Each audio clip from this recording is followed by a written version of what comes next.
Fala pessoal, sejam todos bem-vindos a mais uma disciplina. Olha, gente, e essa disciplina é uma das mais top. Olha, tem disciplina que, na verdade, todas são extraordinárias, mas porque essa aqui vai mexer com o ser humano, vai mexer com pessoas, como cada uma funciona, como cada uma pensa, o porquê age. E sejam todos bem-vindos à disciplina de transtorno de personalidade. Que disciplina extraordinária. Porque assim, a melhor forma de você se tornar especialista em pessoas, em comportamento humano, não é apenas lê-las, mas é saber a personalidade de cada uma. Existem algumas matérias, como por exemplo, transtorno de aprendizagem, se a pessoa tem alguma dificuldade na aprendizagem, você vai entender um TDAH, um dislexo, sofre de descalculia, enfim. Existem e também o transtorno de personalidade. Por que ele age assim? Por que ele pensa assim? Por que ele tem esse comportamento? Então, é muito bom isso daqui, porque você vai entender cada personalidade e dentro disso você vai aprender também a agir dentro de cada personalidade. Pois bem, então hoje nós vamos fazer uma aula introdutória. Nossa aula vai ser introdutória. Com certeza você já vai estar com a nossa apostila do nosso livro. Esse livro é meu livro, está guardado há muito tempo. Você vai ganhar exclusivamente essa apostila para você. Aí seria muito possível. Você pode imprimir, vai ser. Pode imprimir, você vai grifar para você fazer um estudo aí pesado sobre esta linda matéria, esse lindo curso, esse lindo módulo de transtorno de personalidade. E você vai ver que tem muita pessoa que você jamais imaginaria sofre daquele transtorno, tem aquele transtorno. E o melhor de tudo, você vai aprender a lidar com cada transtorno de personalidade. Pois bem, com certeza, a gente já orientou você de você fazer comentário aqui um resumo aqui embaixo do vídeo sobre essa aula, tá bom? E sobre todas as aulas, é importante para você. É importante também, quero deixar aqui bem uma reflexão que na vida nada acontece de graça ou por acaso. Na vida você tem que provocar as suas reais intenções. Você tem que provocar aquilo que você deseja. A vida não vai acontecer nada se estiver com a bunda na cadeira, de braços cruzados, esperando a coisa acontecer. Na verdade, há uma música que diz que quem sabe faz a hora, não espera acontecer. Então, nós devemos fazer acontecer as coisas da nossa vida. E às vezes, não se trata de onde você quer chegar. Se trata do preço que você está disposto a pagar para chegar onde quer chegar. Às vezes, nós colocamos desculpa para tudo. Pensa no ser humano que cria desculpa é o brasileiro. Em especial o acriano. O acriano é especialista em criar desculpa. Nossa, cara. E quem é bom em desculpa não é bom em mais nada. Coloca aí, escreve essa frase aí. Quem é bom em desculpa não é bom em mais nada. Quem é bom em desculpa não é bom em mais nada. Então, a pessoa que dá desculpa para tudo, ele não vai chegar em lugar nenhum. É muito furreca, porque o ser humano, ele quer mordomia. No fim, não vai ter mordomia, não.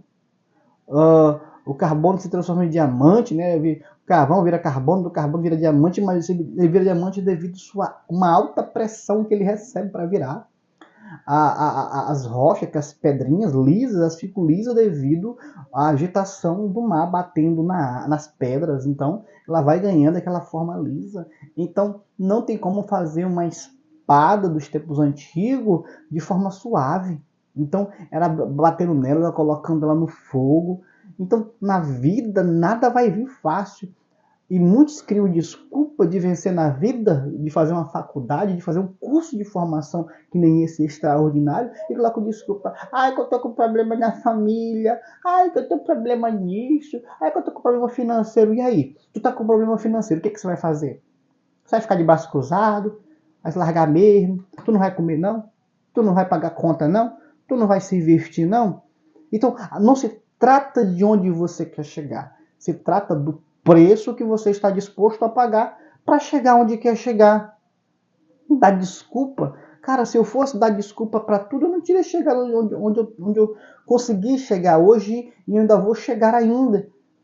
Mas eu não coloquei desculpa, não. Cara, eu lembro que eu trabalhava o dia todinho, eu lembro que nas minhas horas, olha só, eu li muitos, milhares de livros, já li. Só que quando eu trabalhava no pesado, numa firma, na hora do almoço, quando o peão ia dormir, eu pegava livro e ia ler. Quando eu chegava em casa, eu já tomava um banho, jantava e ia para a cama. Nessa época eu era solteiro. Ia dormir com o livro na mão. Ou seja, eu tinha que ler 1h30, 2 horas antes de dormir. Então, me acordava cedo ouvindo uma palestra, ouvindo ali uma aula. Então, ou seja, eu tive que arrancar força de onde eu não tinha. E às vezes você não vai ter força mesmo, não. Você vai ter que arregaçar as mangas e botar para quebrar mesmo. Por quê? Porque nada acontece de mão beijada.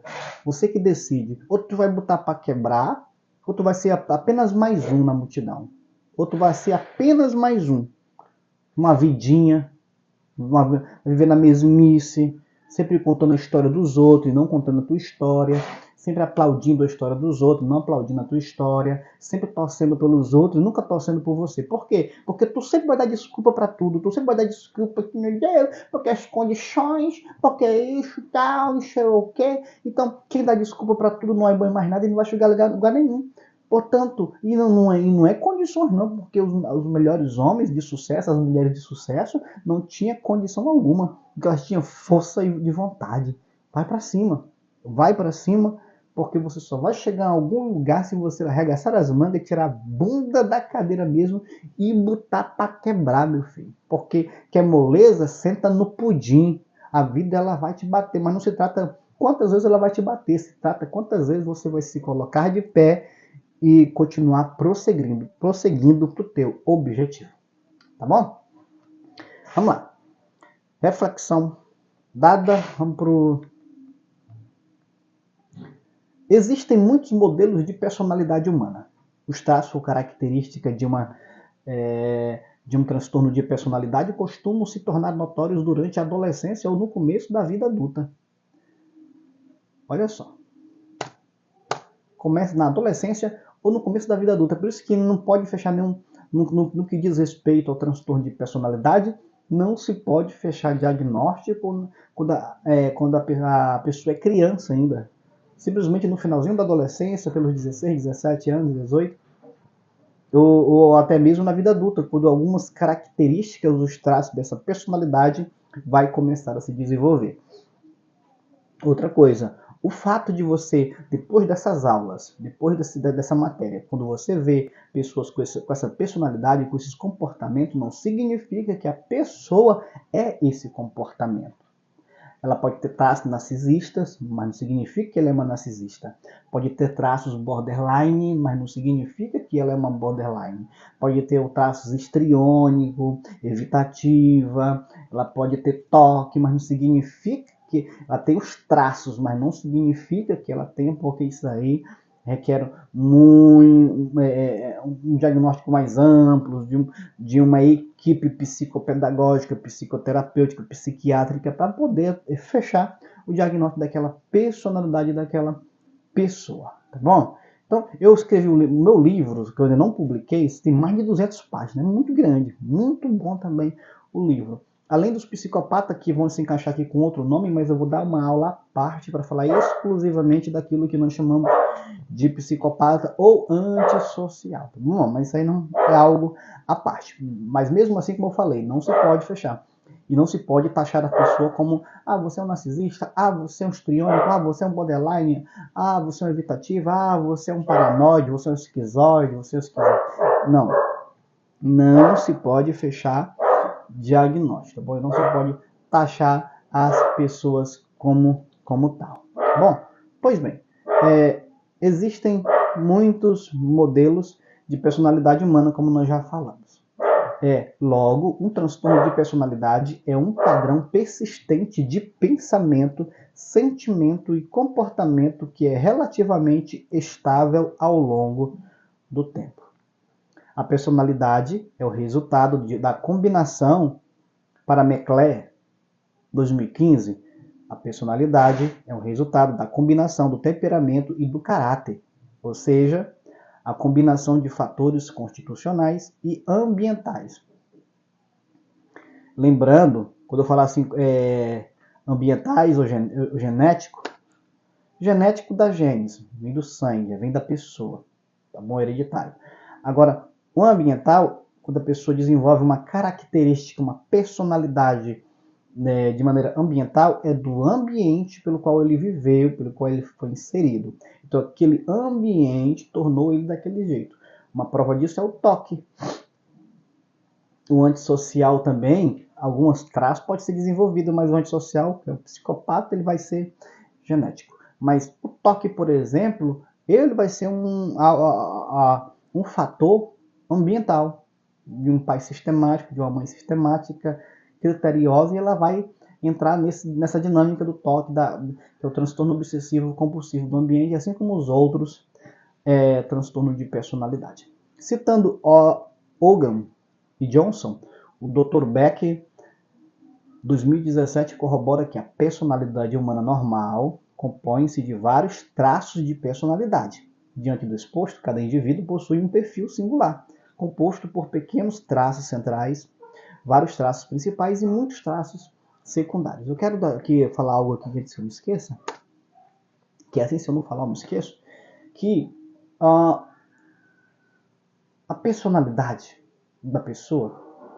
algumas personalidades, tem pessoas que têm uma característica peculiar, singular, única, que às vezes, por exemplo, eu conversando com um paciente meu, e eu conversando com ele ali, e ele fazia assim, e assim, a forma expressiva dele deixava-me a entender, logo no início, que ele estava me ironizando. Olhava assim, fazia isso, aí ia para frente, olhava. Só que no decorrer das sessões eu descobri que, assim como tantos outros, eu descobri que é simplesmente uma característica dele, a personalidade dele. E esse molde, né, esse comportamento dele singular que ele desenvolveu, né, é algo dele que não pode ser mudado. Aí é por isso que você não pode julgar o livro pela capa. Muito embora diz muito sobre o livro, mas você não pode julgar a pessoa sem conhecê-la, sem conversar com ela. Importantíssimo que antes de criar um pré-conceito, um pré-julgamento das pessoas, é importantíssimo você, antes de mais nada, antes de tudo, conversar com ela.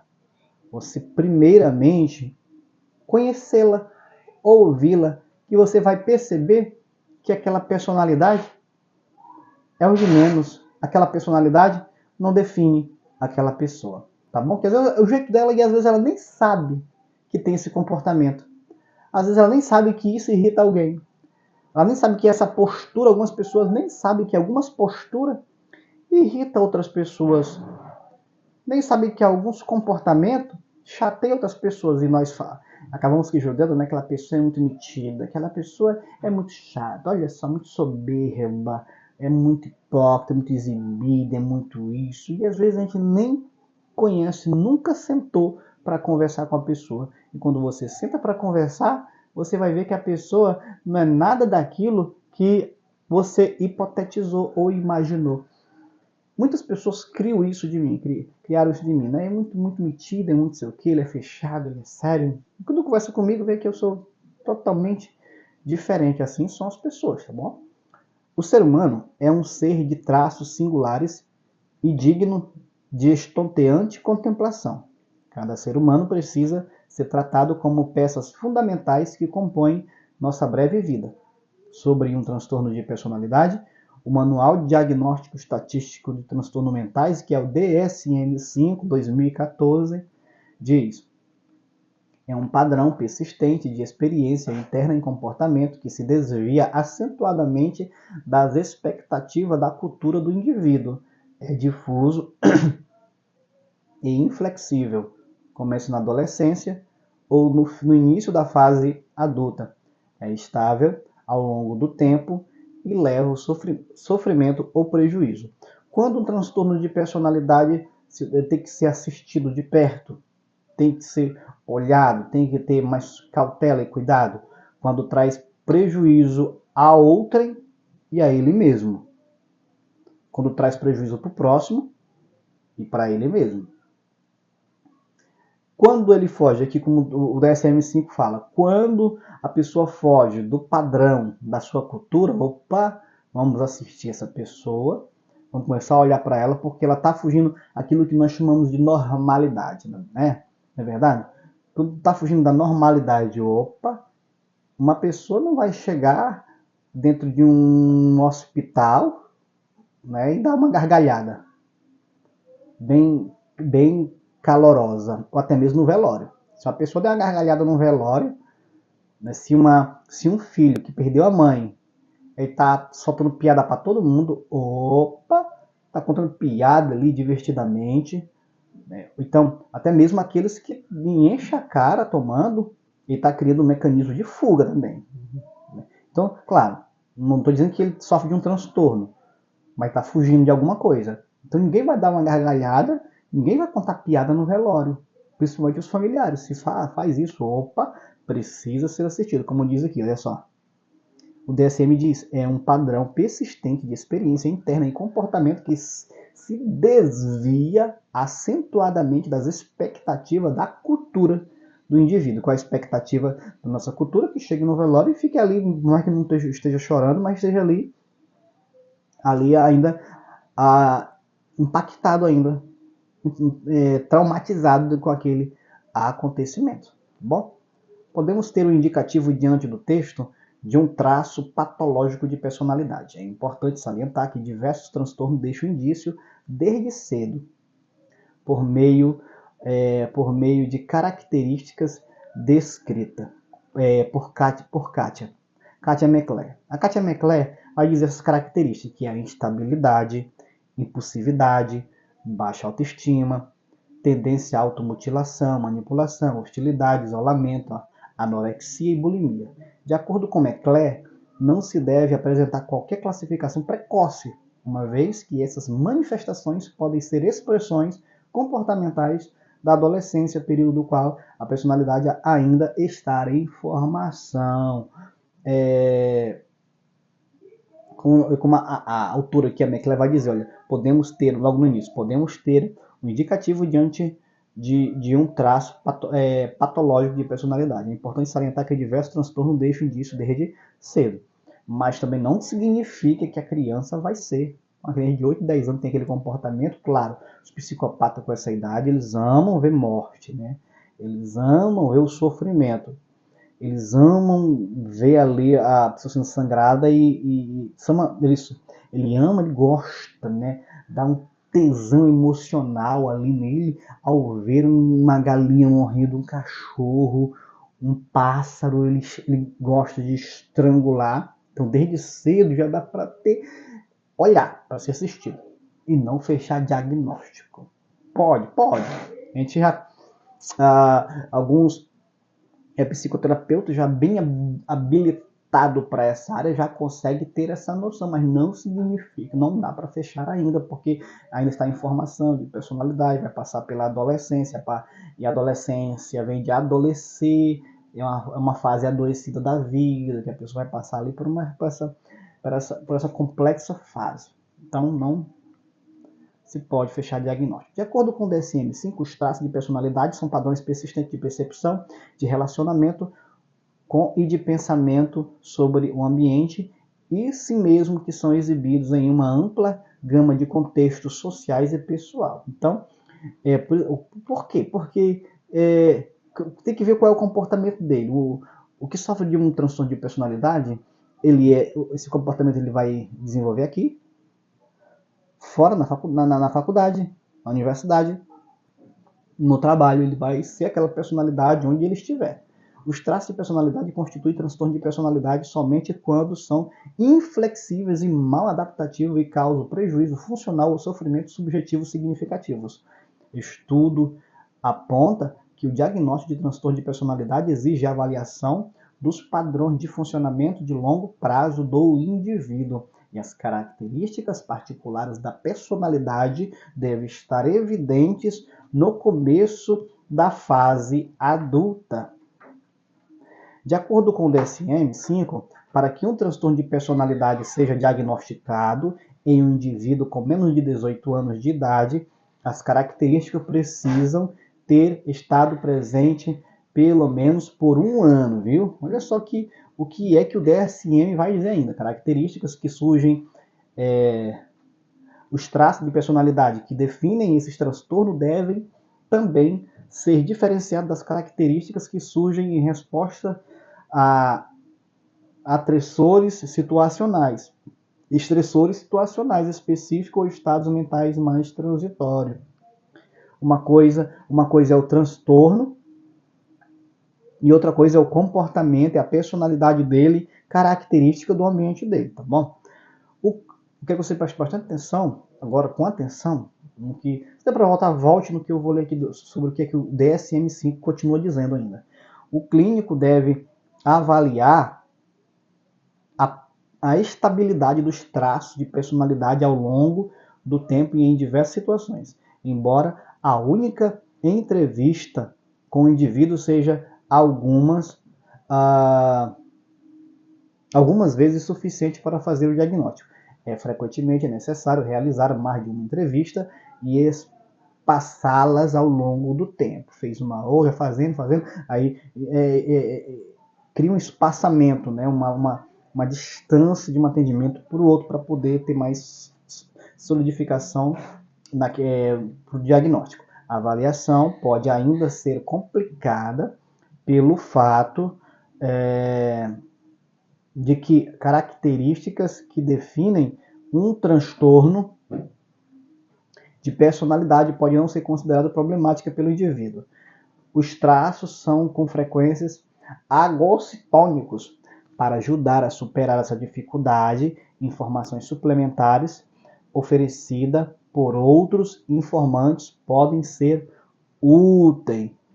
Portanto, nesta guisa de introdução, isso aqui é só uma introdução sobre os transtornos de personalidade. Você precisa voltar aos vídeos, não volte, não tem problema, para você poder pegar os detalhes dessa nossa aula. Ou seja, é importante observar o que o DSM-5 está nos informando. É importante, se a criança tem alguns comportamentos característicos, muito embora não possamos ou podemos fechar diagnóstico, mas ela precisa ser assistida, tá bom? Ver como é que são esses comportamentos, se é um comportamento característico do seu ambiente ou se é de uma personalidade interna dele. Então precisa ser assistido, precisa ser observada para ver quais são esses padrões. E detalhe, como lidar, como tem cura as personalidades, é uma personalidade, não, né? Por isso não tem como ser curada, mas tem como ser tratada. Tem como ser tratada para o paciente ou até mesmo para a própria pessoa poder lidar com ela mesma, com o seu próprio comportamento. Você lembra da síndrome de Tourette? Não falar que o síndrome de Tourette está lá, o Tourette está lá dentro do TOC, que é o transtorno obsessivo compulsivo não trabalhar. Se for trabalhado desde criança, não tem como trabalhá-la, que é um pensamento intrusivo, né? Que é o TOC, é um pensamento intrusivo, e o Tourette vai sofre de um pensamento intrusivo. Vai ser muito bom essas informações de como nós vamos lidar, tá bom? A guisa de introdução, elencarei os seguintes transtornos de personalidade que será estudado, que são os 10 que estão estabelecidos dentro do DSM-5, dividido em 3 categorias devido às suas semelhanças. Os 10 são transtorno de personalidade paranoide, transtorno de personalidade esquizoide, transtorno de personalidade esquizotípica, transtorno de personalidade antissocial, transtorno de personalidade borderline, transtorno de personalidade histriônico, transtorno de personalidade narcisista, transtorno de personalidade evitativa e o transtorno de personalidade dependente. Transtorno de personalidade, por último, transtorno de personalidade obsessivo-compulsivo, que é o TOC. Os transtornos de personalidade estão reunidos em 3 grupos com base em semelhanças descritivas. O grupo A. O grupo A estão os transtornos paranoide, esquizoide e esquizotípico. Paranoide, esquizoide e esquizotípico, que caracteriza por parecer esquisitos ou estranhos e excêntricos e, portanto, cada um com suas características distintivas. O grupo B apresenta os transtornos de personalidade antissocial, borderline e histriônico. Também e narcisista, que caracteriza por parecer dramáticos, emotivos e erráticos. No grupo C, apresenta os transtornos de personalidade evitativa, dependente e obsessiva compulsivo, que caracteriza por parecer ansiosos, apreensivos ou medrosos. De acordo com o DSM, deve-se observar que esse sistema de agrupamento, embora útil em algumas pesquisas e situações educacionais, apresenta sérias limitações e não foi sistematicamente ou consistentemente validado. Nesta obra, aqui nesta aula, nós iremos abordar sobre os 10 transtornos de personalidade que compõem os grupos citados acima, ou anteriormente, agora há pouco, para melhor compreensão do estudante.